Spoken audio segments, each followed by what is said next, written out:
sharing a homeschool end-of-year recap in today's video. This video isn't just for homeschool families, but everybody with children who want to foster a love of learning in their child, so stay tuned. Hi everyone, Jennifer here. Welcome back to the Daily Connoisseur. I can't believe it's the end of the school year. It kind of dragged out for us there toward the end. I'll explain that in a bit, but I want to do a homeschool end of year recap. I've been doing this every year. There seems to be a lot of interest in it, and this year I had even more interest in it because a lot of people are considering homeschooling now. So we're going to get into that. I have 10 observations that I noticed from this year, things that I've learned. I'm also going to talk about common things that our family has experienced with regards to socialization and academics, and this is just going to be a nice long juicy video about homeschooling. So if you're looking forward to that, I encourage you to stay. If you like videos like this, please give it a thumbs up and make sure you're subscribed to my channel so you never miss a video. Before we begin, today's video is sponsored by Skillshare. Skillshare is one of my favorite sponsors here on the Daily Connoisseur because you know I am all about furthering your education no matter how old you are. We must refuse to be dumbed down. Skillshare is an online learning community for creatives where millions come together to take the next step in their creative journey. They offer thousands of inspiring classes for creative and curious people on topics including illustration, design, photography, video, freelancing, and more. They even have business and writing videos. I have taken a few of Skillshare's classes, and some of my favorites have been how to improve my YouTube channel. I recently took one called YouTube Success, Build an Authentic Channel That's Worth the Follow, and it was taught by a famous YouTuber, very short and to the point with impactful things that I can do to improve my channel. And I feel that I have been improving my channel since I took that class. So Skillshare is a wonderful learning resource. Premium membership is under $10 a month, and the first 1,000 people to click on the link below will receive 2 free months of Skillshare Premium. Thank you so much to Skillshare for sponsoring today's video. Okay, let's get into the homeschool end of year recap. Well, this was certainly a different year, and we all know why. Almost everybody at the end of the school year found their year to be disrupted by COVID-19. So a lot of families who were going to public and private school found themselves doing distance learning at home.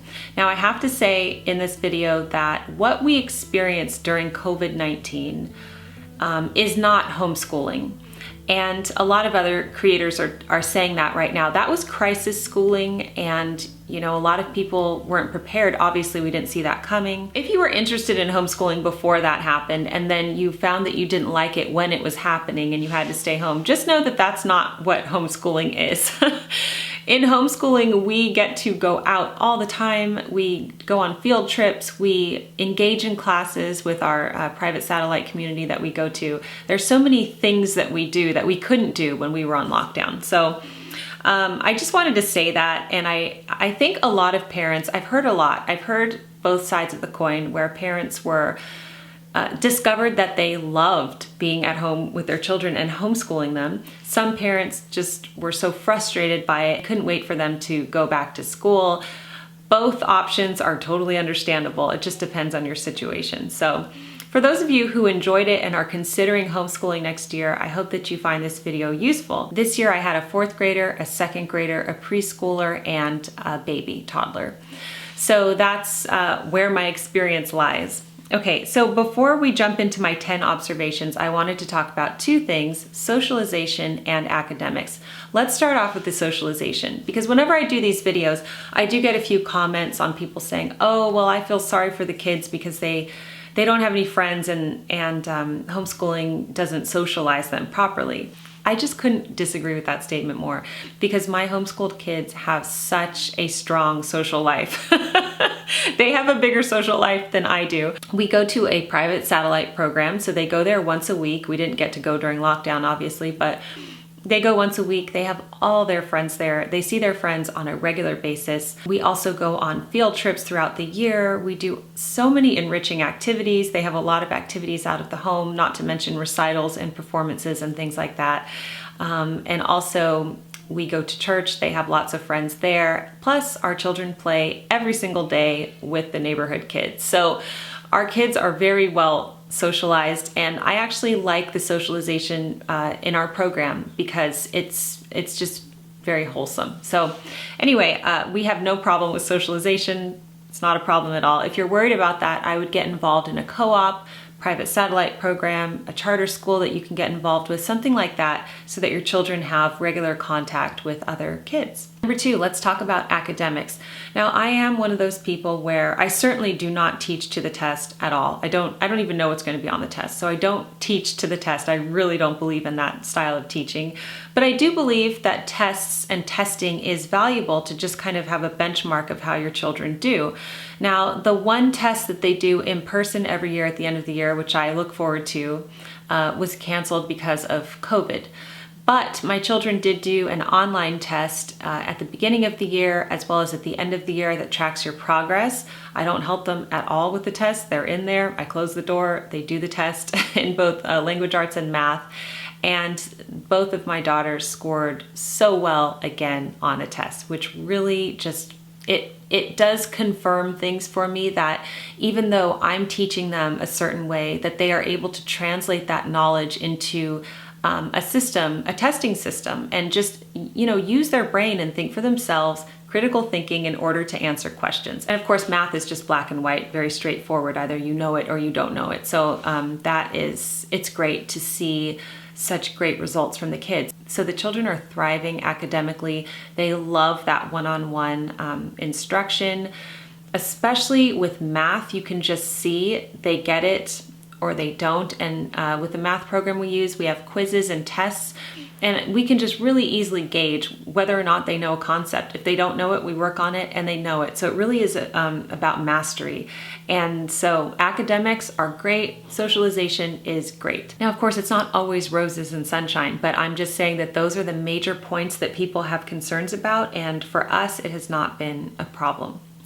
Okay, so I want to go into my 10 observations. These are in no particular order, but I want to talk to you about just 10 things that I have observed this year, and I've written them down, and so let me share them with you now. The first thing I have observed this year is about the power of dictation.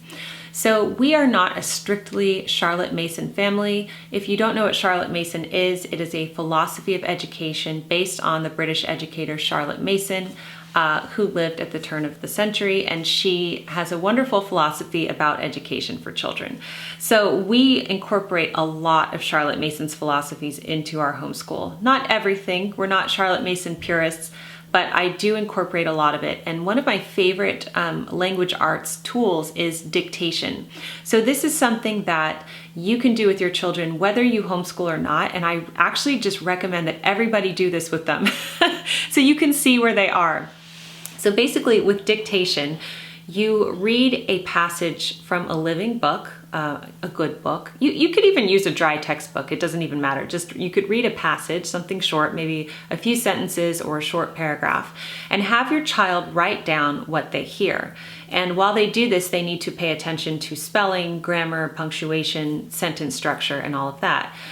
This is the most effective way to figure out what grammar concepts and language arts concepts your child understands and which ones they don't.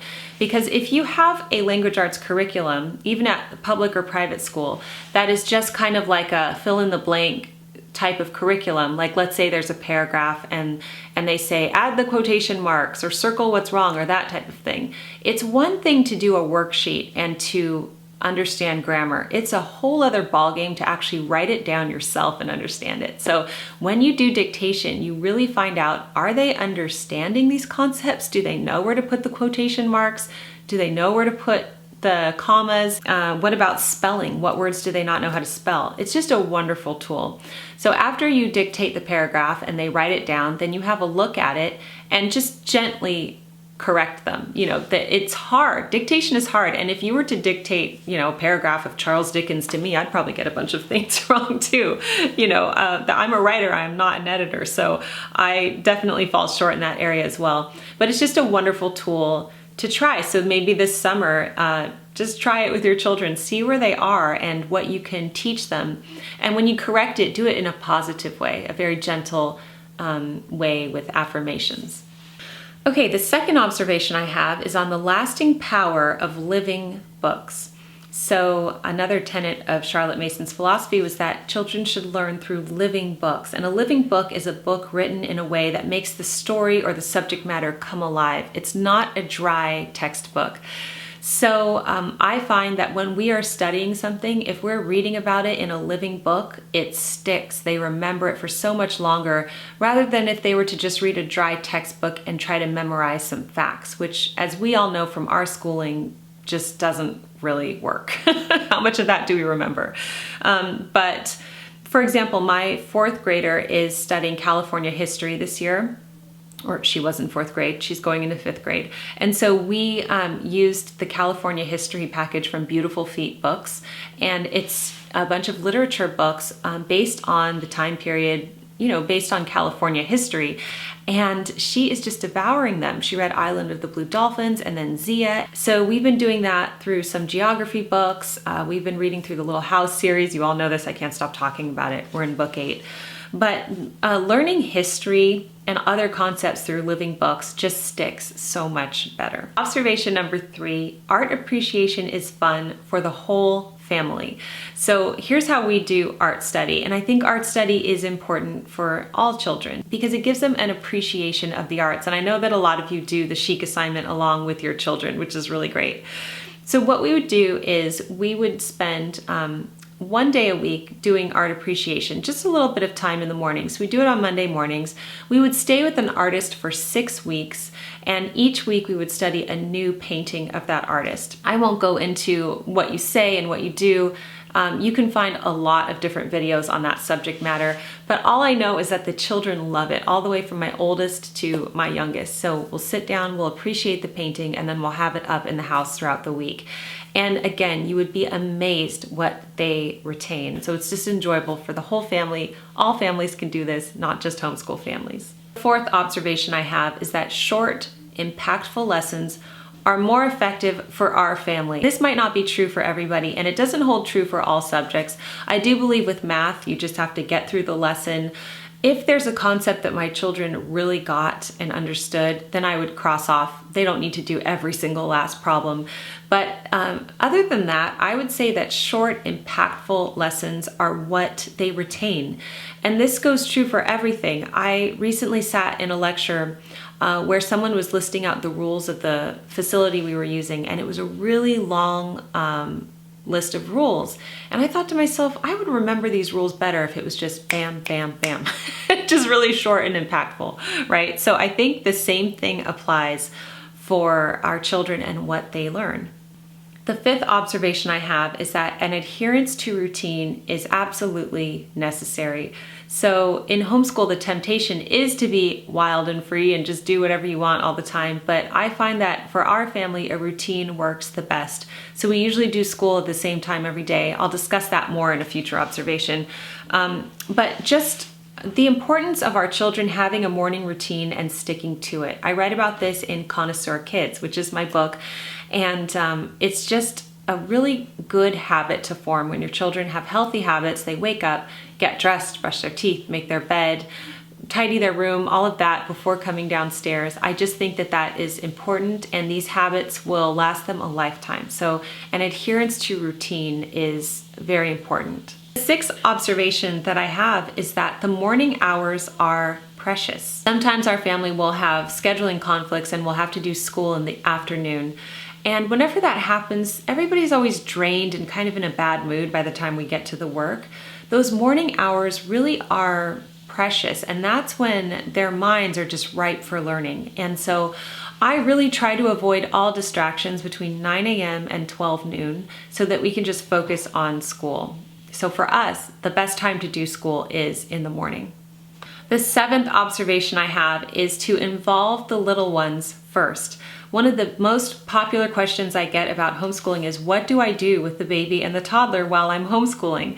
Well, the baby has a nap schedule that really works for us because he pretty much sleeps almost the entire time we're homeschooling.